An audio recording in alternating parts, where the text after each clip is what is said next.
Hey everybody, how's it going? I am here to give you a tour of my survival horror adventure map for Minecraft that was done in version 1.12 on the Java version and was never completed because about halfway through they released an update for command blocks that made pretty much all of the engineering obsolete. Um, so this is what remains. I'm running on an older version just to be able to play it. But it was a project I really enjoyed working on, and I'm really sad that I never finished it. And part of me going through it again now would like to do an updated version. Um, Actually, instead of recreating the old map, it'd be nice to take the same spirit of it and do something similar. Um, so without further ado, I'm going to get started here. So this was just a randomly generated world. I kept going until I found one that just kind of felt right. And basically the spawn area here drops you in, and there's no way out of this area if you're in adventure mode, which is the way that it is meant to be played. So the idea is that you're dropped in here, you can see the environment around you, but you can only move forward. And I'm just going to zoom out real quick since I'm in creative mode so you can kind of see. I just picked a nice spot, and I knew that it was all going to be underground, so it didn't really matter what the overworld looked like too much. You can see a few of the little little tunnels that are bored down in for one of the areas, and if I think of it, I'll touch back on that once we get to that area. And before I even go underground, I want to show you something that's probably my favorite part of this whole map. And there's a reason, which again I'll touch on this later. There's a reason why this is located here, but this is basically a mechanism that takes the time of day and uses it for conditional events. So certain parts of the map can only be accessed during the day or during the night, and there's also a message that plays each time it turns to either day or night to give you a sense of the passage of time, and so that you know when you can go back and look at something that you might have figured out was time locked. And really the way that it works is it's a daylight sensor that is hooked up to these pistons, and it just switches back and forth between sets of command blocks. And so it's pretty simple, but it's definitely quite effective. And you'll see the message pop up, and you'll hear a noise anytime an event happens in the game, whether it's progress or the day changing over. It plays the random cave sound ambiance that everybody likes so much. It sends those shivers up your spine. Very appropriate because this is a survival horror adventure map, as I said, and not to disturb anyone, but it is inspired pretty much entirely by nightmares that I had as a child. We had a very creepy old house. The heat was through a coal-fired furnace, and we literally had a room in the basement that was just for coal deliveries. So, you know, I was just a little kid. That house was spooky AF. I had nightmares almost every night, and then as soon as we moved, I stopped having nightmares. So I still kind of think that maybe something was wrong with that house, but hey, you know, I survived. But anyway, without further ado, I'm gonna hop down here, and I guess the best way to play it would actually be to play it in adventure mode to start, and then to go into creative mode later when I show some behind the scenes stuff. So set game mode. I'm a little rusty on the commands for 12 or 1.12 because it's been a while, but yeah, I think it was like the game mode adventure. Yeah, there we go. So health and hunger aren't really a big thing in this. When you die, you are reset to your nearest spawn zone, which is changed every time that you enter a major area. Because I didn't want to punish the player for dying, the main drive in the game is to be able to control your fear enough to solve the puzzles and to keep making progress, a little bit like Amnesia, which was also part of the inspiration for this. And most of the horror element is through ambient horror, so it's less what you see and more what you don't see. So without further ado, I'm going to enter here. By the way, just an interesting thing to note is that up there is a series of command blocks that actually resets your score for the entire map, so that way when you finish the game, you're teleported back to the start and you can play all over again. Try a different progression path. It is kind of set up like a Metroidvania, so you have to progress in some areas to unlock more progress in places that you've already been, and that was really a lot of fun to do that. So I'm going to step inside and you'll see the first scripted event.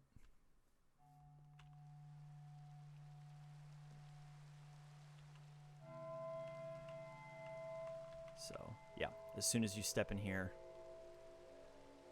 the rain starts, and in my opinion, one of the best records in the game, definitely the spookiest, which is record 13, starts to play, and it really, I think, sets the tone beautifully. This is all done in vanilla. There's no mods. This is all done using command blocks and a few exploits, such as light sources underneath stairs comes through at partial strength. So there's very little direct lighting in this level, which oftentimes in dreams, I know in my own, and I've just heard in dreams in general, light sources often seem to come from nowhere, which, you know, is creepy in its own right. But the lobby is meant to be, you know, somewhat bright and not too ominous. But as soon as you get to the stairs here, you can tell things are getting spooky. So I'm gonna head down. I really had a blast just carving this out and building the architecture for this.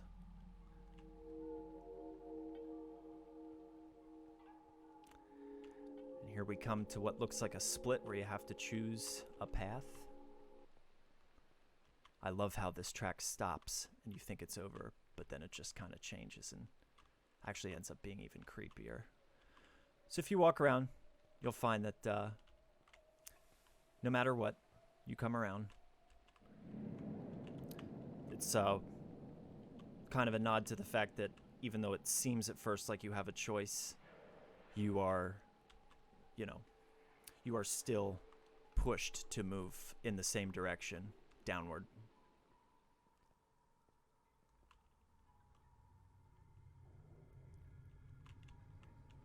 I tried to do a good job of deepening the sense of horror with the text messages.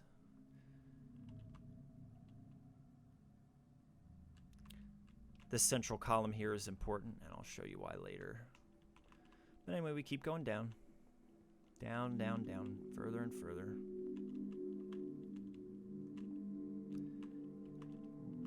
And you can probably already tell what's going to happen here. At a certain point, I needed the game to just lock you into the starting area. So, yeah. So the stairs withdraw, and you are now trapped. And if you try to, obviously you can't make that jump, but if you try and throw yourself down, you are teleported back, even if you don't die. And if you do die, you're right back where you started. There is no way to escape at this point. You are locked in. So this is kind of the central hub. And from here, you initially have 3 choices of where you can go. You can either enter the pipes, the crypts, or the house. I am going to enter the crypts first, I think. And yeah, let's go take a walk on in.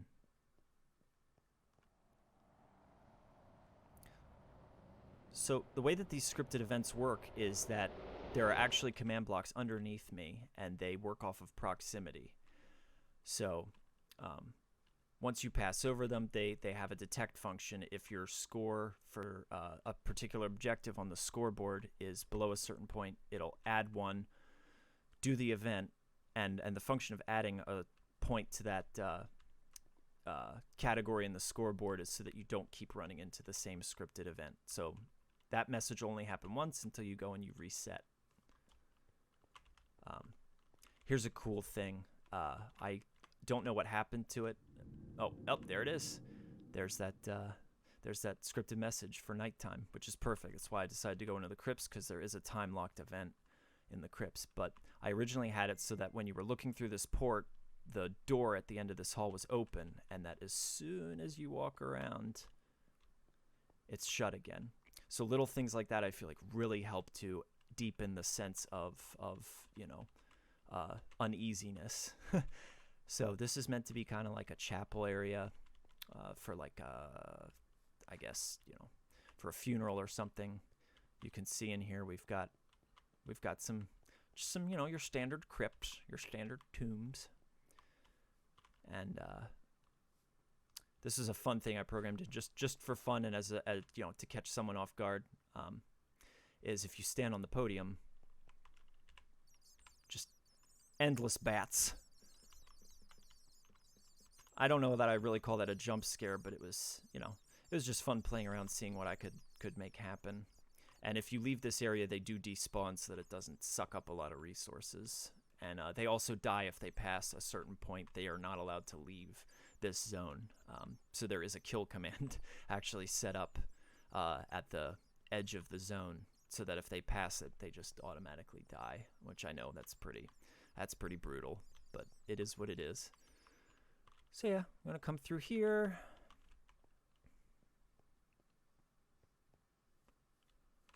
I really enjoyed this area.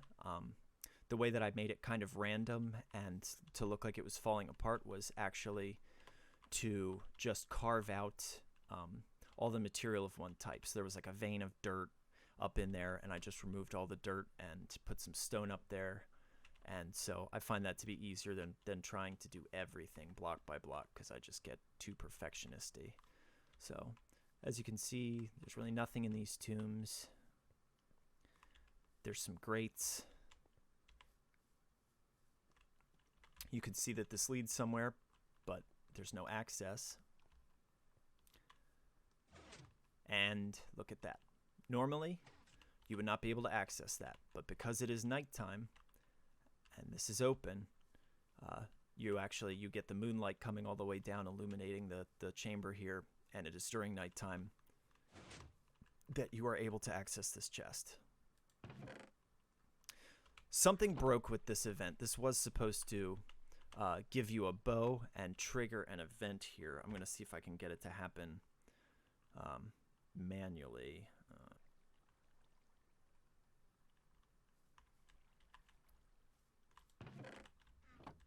There we go. Oh boy. So that spawns them, and at this point, this unlocks so that you can get away from them. They'll follow, but they will also die after they pass a certain point, which he just did. All right, now we are in the pipes. That's pretty much it for the crypts. I didn't get very far in that particular zone. But like I said earlier, this is kind of a Metroidvania type map where if you chose to explore the pipes first, that would have been fine, and you might have come all the way down this hallway and been like, what is that locked door for? Well, it's a shortcut so that you can go from the crypts right to the pipes. Each zone represents different types of fear. So the pipes, I used to have a lot of dreams as a kid of getting stuck in pipes and tubes that were too small and not being able to get out. So the pipes kind of represents a fear of claustrophobia. The crypts should be obvious, just spooky stuff in general. If you die, you do not lose your inventory. So again, the game is not designed to punish you for losing progress. You never really lose progress. It just kind of just tells you that you need to take a different approach. So I'm going to go back into the pipes. I just wanted to show how that all connected. So if we go into the pipes here, it's multiple different ways we can go. This is locked to us right now. So the game will push you to actually enter through here. There's a couple different ways to get down to the lower levels, but obviously, you know, none of them are particularly pleasant. You can come down here and it looks like you're going to drown, but actually it goes over a gravel filter. And if we come through here, this will take us back up to that room up there. I'm going to pop down here. This is where you actually would want to go. You flip the switch. It gives you a piece of gravel that was stuck in there, and that furthers your progress.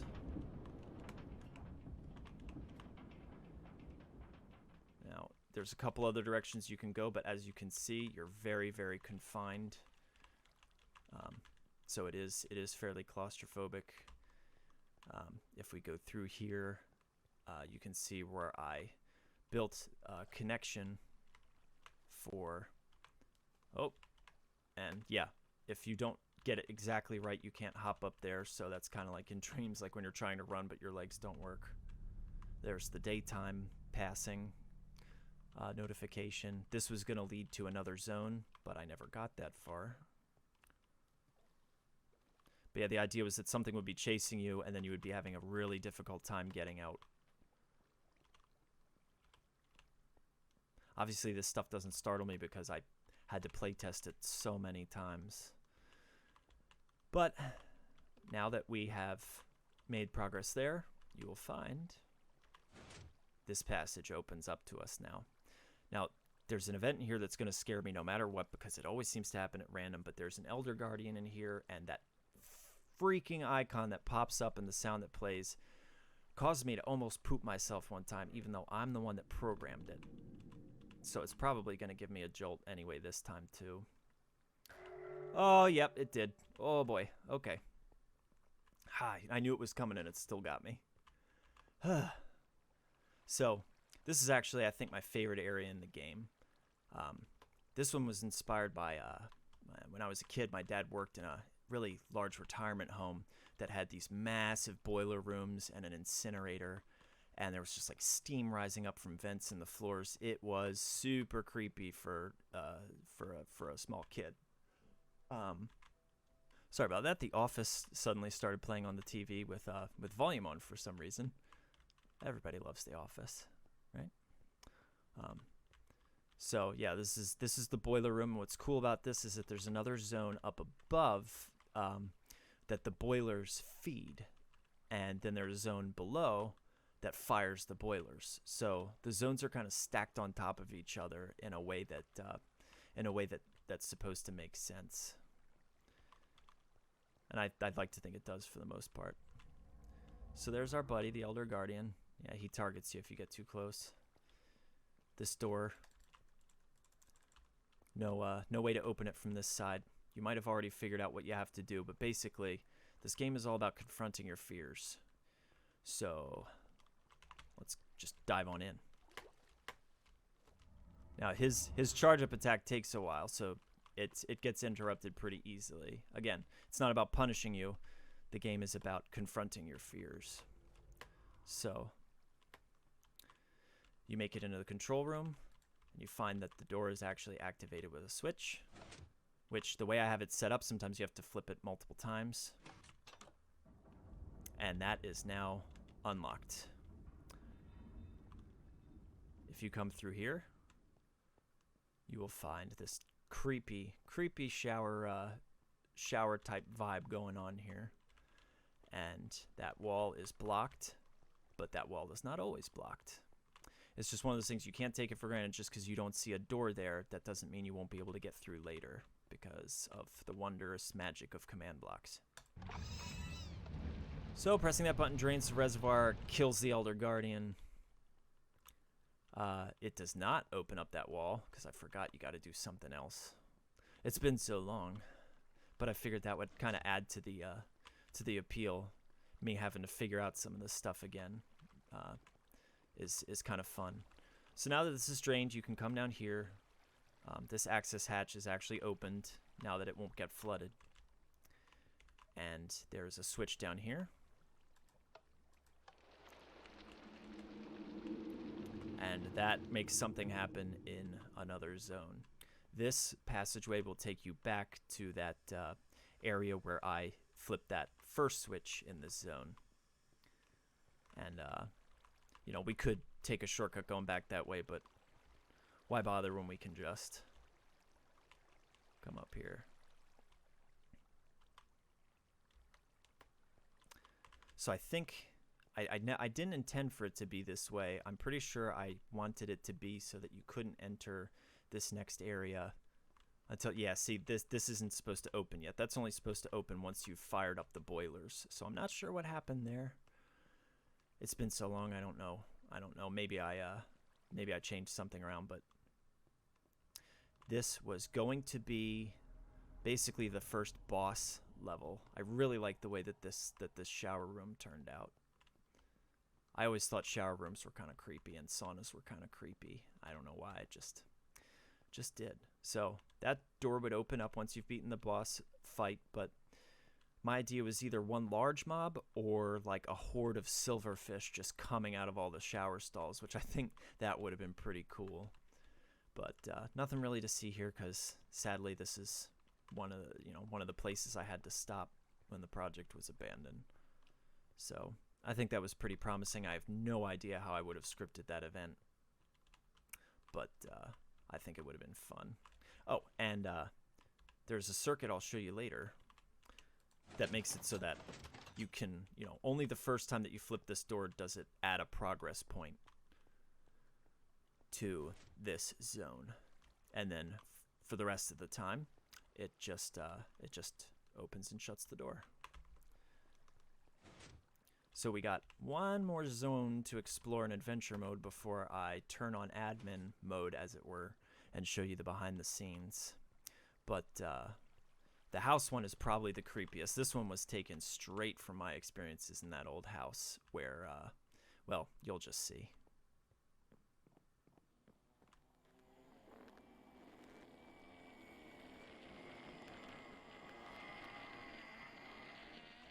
Woo! I got chills. So, you're walking around. And look at this. Everything looks pretty normal, right? Nice TV room. You got the remote there. Curtains, lights. For once, it's like the brightest area in the game when you, at this point, when you've been traveling around, so it's kind of a welcome reprieve. Light switches that do nothing, because in dreams, one of the ways to tell that you're having a dream is if switches do absolutely nothing. That's a common thing in dreams. And also if you look at the clock and the time changes every time you look is another way to tell that you're dreaming. This is kind of incomplete. And I could have sworn I added more to this, but maybe I didn't ever back up the most recent version of the file. Yeah. So I guess I had made more progress and then some of it was lost. But some more rooms in here that I was just going to kind of fill in. I think there was a dining room. And then you have the kitchen, pantry, fridge, cabinets, oven, all the good stuff. The cake, you can actually eat it, I guess, because I have no hunger meter right now, or no drop in it. I can't eat it, but you can eat the cake to restore your hunger meter. Just, just for fun. And it respawns if you leave the room, so that there's always more cake, which is what we all want, right? Anyway, yep, you come down to the basement, and you know this is where things are going to get effed up. Of course, the light switch doesn't work down here. These switches are supposed to be like electrical panels. Furnace, inspired by that coal-fired furnace, and as a matter of fact, this is the This is supposed to be the coal room in there. So if you're really ready to get spoopy, then we just gotta open this chest and yeah, just hold on to your pants.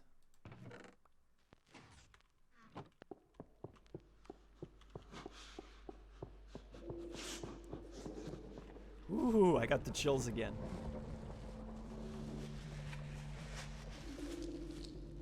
And just imagine if you had no idea this was coming. Oh, there we go. And now normally this is also intended to be played with the darkness turned down, or the brightness, I should say, turned down a little bit more than I have it. So there's a very high chance that you won't see an Enderman until it moves. So obviously that's designed to be pretty unsettling. I love this track. This is another track built into the game. I don't know what they were thinking, but I love it. So, you know, all the lights are out. Light switches don't work. And that's pretty much it for this zone, because I didn't make a huge amount of progress.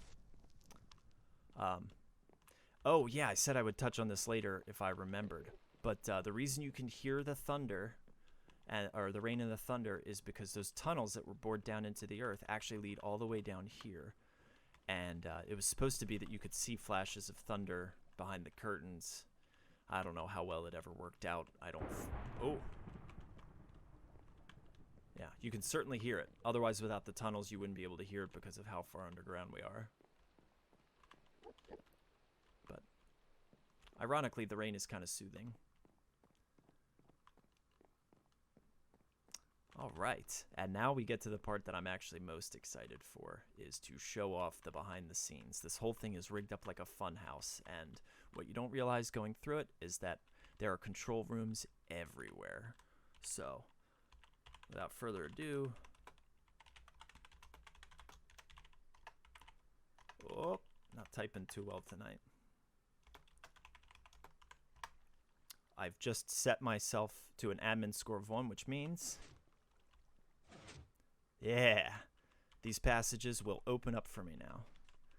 So here's one of the control rooms. This is the main hub control room. This right here is an example of the circuitry that controls the stairs withdrawing. And I put signs down so that if I ever came back to it after a long hiatus, like what is happening now, it tells me exactly what each one does.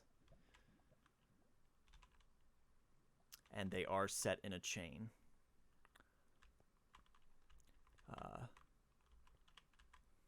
Yep, this is what opens the door, and there are block setups like this that does an inverse redstone signal everywhere, and they all function off of that admin score. Up here you have some of the circuitry for the stairs. Oh, look at that. Yeah, I even put in a manual reset. And what's this? Access to control hallway. Oh, yeah. This is one of those ones that I forgot about. So this one actually lets you in back farther up above the stairs. And if we walk this way, this is all above the house zone. So this is the controls for the lights that shut off. We come up here, and this spits you out on the top floor. If I back away, it should close. If I back away far enough. No, I guess not. But I think you'll like where I come out if I go down the stairs. Look at that. We're in the TV room. It was here all along, and you never even would have known. All right. I'm going to go back out to the rotunda. Actually, where is it? It's somewhere in here. Master control. Yeah. So game mode creative. I guess I should be in creative mode now anyway. If we fly up here, this is the master control. Each of these circuits very quickly, it allows me to go through and set all the conditions that are active at a given time instead of having to type them out manually. So all it does is drag a redstone block between two command blocks set to impulse that trigger to either true or false. So if I set this to true, yeah, you're gonna see a lot of stuff because it's constantly detecting me. Mobs can spawn, mobs drop loot, mobs can destroy blocks, keep inventory after death, that's always on. Breaking blocks drops item, that's false. Players naturally regenerate health. True. Huh. Oh, yeah, that makes sense. This controls difficulty level. This will start you back at the very beginning. And this manually resets the progress for every single area, just in case there's some sort of issue with that, in case I can't get it to work correctly. And then this is actually an inverted staircase on top of the stairs that you would normally be walking down. And I'm not really sure why I put that in there, just because I thought it was cool. Whoop.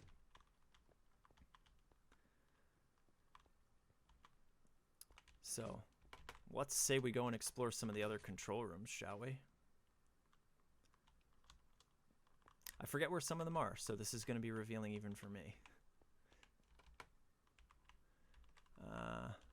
Oh yeah, I know of a cool one back here. And it'll give you a chance to see the circuitry that's time sensitive. And if you noticed, all the skeletons have despawned. There we go. This lets you in to see the circuitry for the gate that opens up here. Yeah. This controls that gate after you've made a certain amount of progress. And here we go. Here's a teleporter to take me back if I'm just zooming around trying to tweak stuff, which I think I'm going to use that in a minute here. That just lets you in. That's another one of those admin circuits. This is what gives you the bow, which is connected off of here, but this is a long one. So it tests for your score being a certain amount, then it advances you, gives you a bow, plays the cave sound, summons 4 strays, changes the weather to rain, gives you the event text, and then resets your spawn so that if you are killed by the strays, you will actually come out. You will spawn up in here, which gives you a chance to stay safe from them, but then also lets you make a run for it once you're ready. And I felt like that was nice. Felt like that was fair. So this takes us back to the rotunda. Oh, we triggered that event again.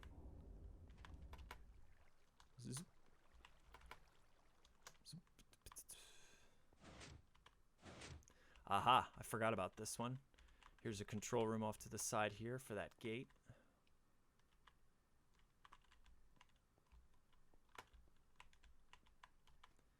We're in creative mode, so that horrible thing shouldn't happen again. Oh, right, the Elder Guardian is dead. I killed him. Forgot. Now, this is a control room up here I'm really excited to look at because I remember it was complicated.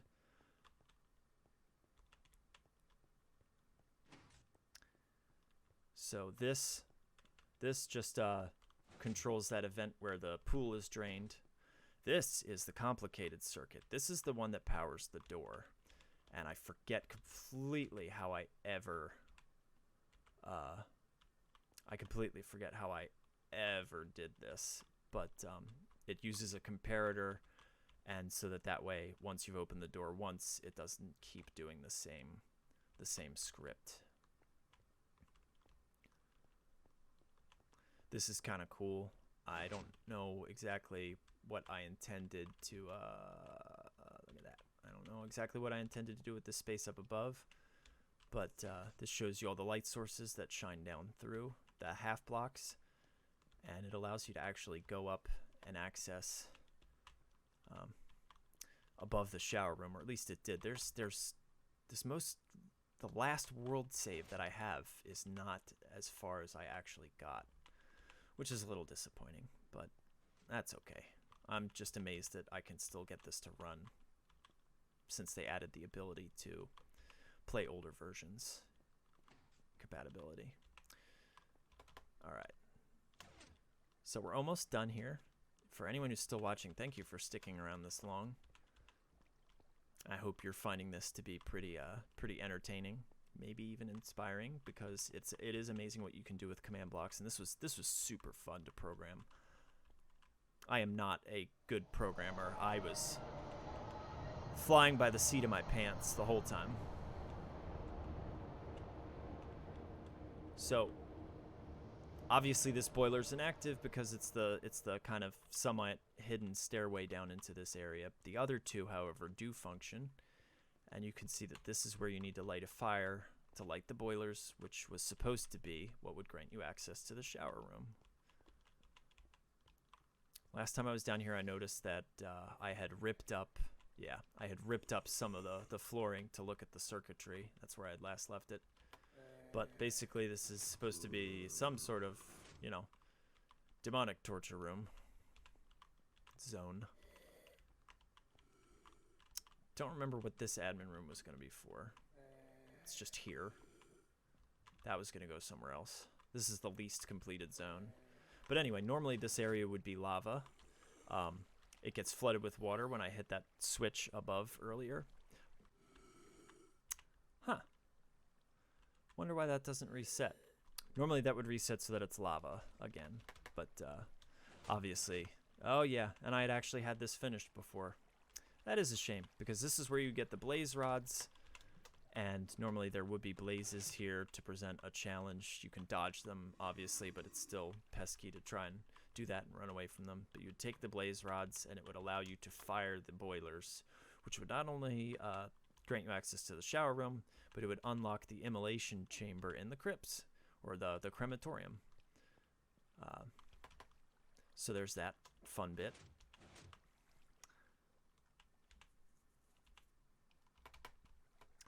And I'm trying to think, honestly, if there's anything else to show, but I think that's pretty much it. I mean, there's let's see, there's a few more hidden areas. I don't remember exactly how to get to all of them, but basically they're just ways to get up and mess with the stuff that you don't normally see. So like up here, you can see all the light source blocks and the water that I put up here to add dripping effects onto the ground below. But really, that's pretty much it. I wish that I had gotten farther. I really do. And command blocks, from what I can tell, are able to do even more now. And obviously, there's more content to the game. So there's a lot of potential for a sequel to this. And I think it's only a matter of time. Literally, just time was the biggest thing. This took ages to put together, as you might have imagined. But it was a really fun project to work on in increments, a little bit each day. Let me see if I can just keep adding to my, if I can keep adding to my score until that opens. Unless, it's probably not even. Oh, look at that. Yeah, so this is the crematorium. If I remember correctly, you can put out the fire, come in here, and there was going to be an item in here that you needed to get. I'll put those blocks back another time. Bats! Frickin' bats. But anyway, that is pretty much it.